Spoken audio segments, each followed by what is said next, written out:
వాంఖండే వేదికగా India versus England మధ్య జరిగిన 5వ టీ20 మ్యాచ్లో ఇండియా అయితే ఘన విజయం సాధించడం జరిగింది. మన వాళ్ళు ఈ మ్యాచ్లో ఏకంగా 155 భారీ పరుగులతో మ్యాచ్ని అయితే సొంతం చేసుకోవడం జరిగింది. అలాగే ఈ సిరీస్ను 4-1తో గెలుచుకోవడం జరిగింది. మెయిన్లీ ఈ మ్యాచ్లో మాట్లాడుకోవాల్సింది అభిషేక్ శర్మ కేవలం 54 బంతుల్లో 135 పరుగులు చేసి మన టీమిండియాని అయితే గెలిపించి పెట్టాడు. సో ముందుగా మన టీమిండియా టాస్ ఓడిపోయి బ్యాటింగ్ చేసి వచ్చింది. సో మనకు ఫస్ట్ ఓవర్లో ఫస్ట్ బాల్కే మన సంజు శాంసన్ 6 కొట్టడం జరిగింది. సో ఇలా జరగడం అయితే థర్డ్ టైం. ముందుగా ప్రీవియస్గా రోహిత్ శర్మ, జైస్వాల్ అయితే ఫస్ట్ ఓవర్లో ఫస్ట్ బాల్కి 6 కొట్టారు. సో ఫస్ట్ ఓవర్లో ఫస్ట్ బాల్ 6 కొట్టినప్పటికీ ఆ సంజు శాంసన్ నెక్స్ట్ ఓవర్లో మళ్ళీ అదే పుల్ షాట్ ఆడి అవుట్ అయిపోయాడు. సో ఇదైతే తనకి చాలా నెగిటివ్ అయిందని చెప్పుకోవచ్చు.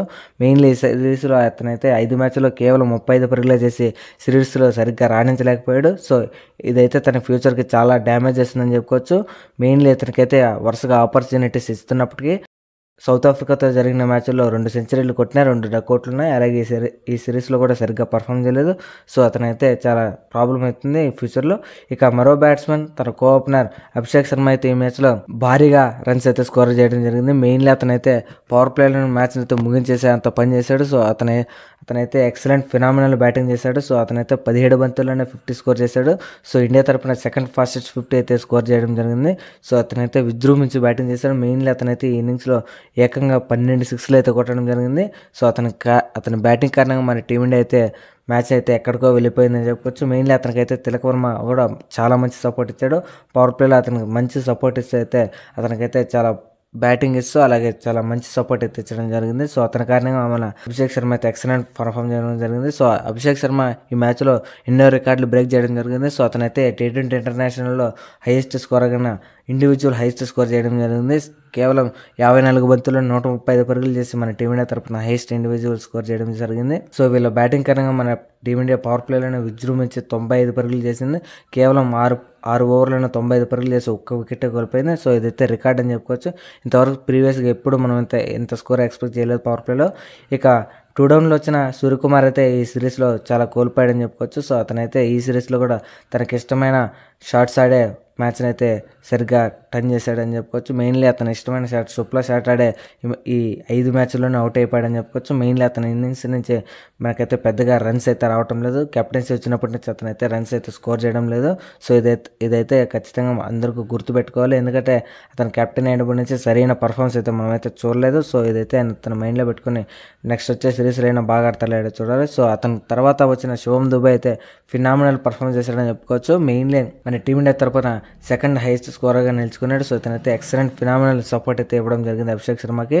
మెయిన్లీ మనం లాస్ట్ మ్యాచ్లో అతనికైతే కన్కషన్ రూల్ వల్ల వెళ్ళిపోయాడు. ఓన్లీ ఆల్రౌండరే దింపాలి. సో అతనైతే హర్షిత్ రాణాని దింపి మన టీమ్ ఇంగ్లాండ్ అయితే ఓడించడం జరిగిందని చాలామంది నెటిజన్లు అయితే కామెంట్ చేశారు. సో ఈ మ్యాచ్లో అయితే బోత్ బ్యాటింగ్ అండ్ బౌలింగ్లో ఎక్సలెంట్ పర్ఫామ్ చేయడం జరిగింది. అతనైతే బౌలింగ్లో 2 వికెట్లు తీసుకున్నాడు. సో బ్యాటింగ్లో కూడా 30 పరుగులు చేయడం జరిగింది. సో అతనైతే ఎక్సలెంట్ పర్ఫార్మెన్స్ అయితే ఈ మ్యాచ్లో ఇచ్చి డెత్ ఓవర్స్లో అభిషేక్ శర్మకి చాలా మంచి సపోర్ట్ అయితే ఇవ్వడం జరిగింది. సో వీళ్ళ బ్యాటింగ్ కారణంగా మనకైతే టీమిండియా అయితే చాలా మంచి స్కోర్ అయితే పుటప్ చేయగలిగింది. సో వీళ్ళిద్దరు పర్ఫార్మెన్స్ అయితే ఎక్సలెంట్గా జరిగింది. అలాగే నెక్స్ట్ వచ్చిన హార్దిక్ పాండ్యా ఒక 6 కొట్టినప్పటికీ ఎక్కువసేపు నిలబడలేకపోయాడు.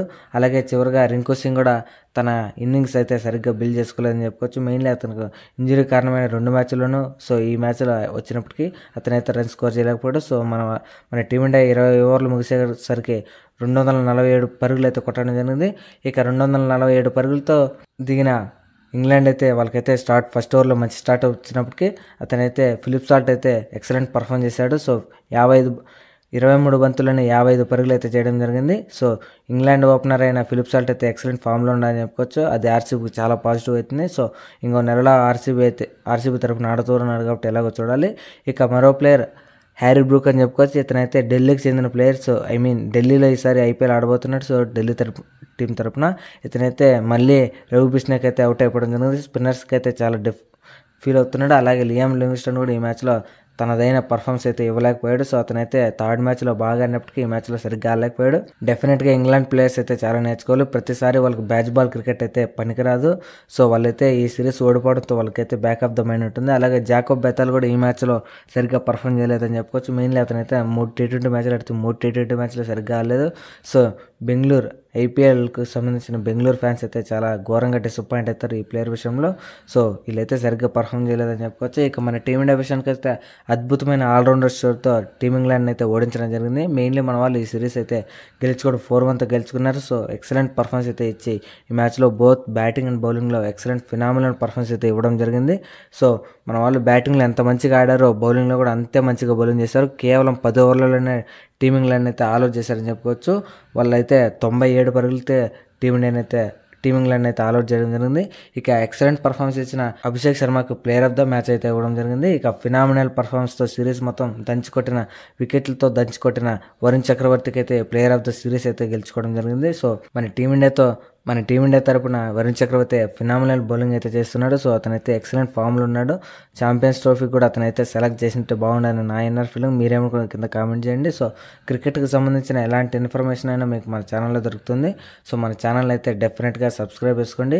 కుదిరితే మీ ఫ్రెండ్స్ అండ్ ఫ్యామిలీకి షేర్ చేయండి. సో ఈ వీడియో ఇక్కడ దాకా చూసారంటే ఖచ్చితంగా మీకు నచ్చే ఉంటుంది. చూసి వెళ్ళిపోకుండా ఒక లైక్ అలాగే కింద కామెంట్ చేసి వెళ్ళండి. సో క్రికెట్కి సంబంధించిన ప్రతి అప్డేట్ అయితే నేను ఇస్తుంటాను. మన ఛానల్ని బిలీవ్ చేసి సబ్స్క్రైబ్ చేసుకోండి. So thank you for watching. Have a nice day. మనమైతే క్రికెట్ పైన వీడియోస్ అన్ని చేస్తుంటే ఒకసారి మన ఛానల్ అయితే చెక్అవుట్ చేయండి. సో ఇవాళ వీడియో ఇది guys. So thank you for watching. Have a nice day.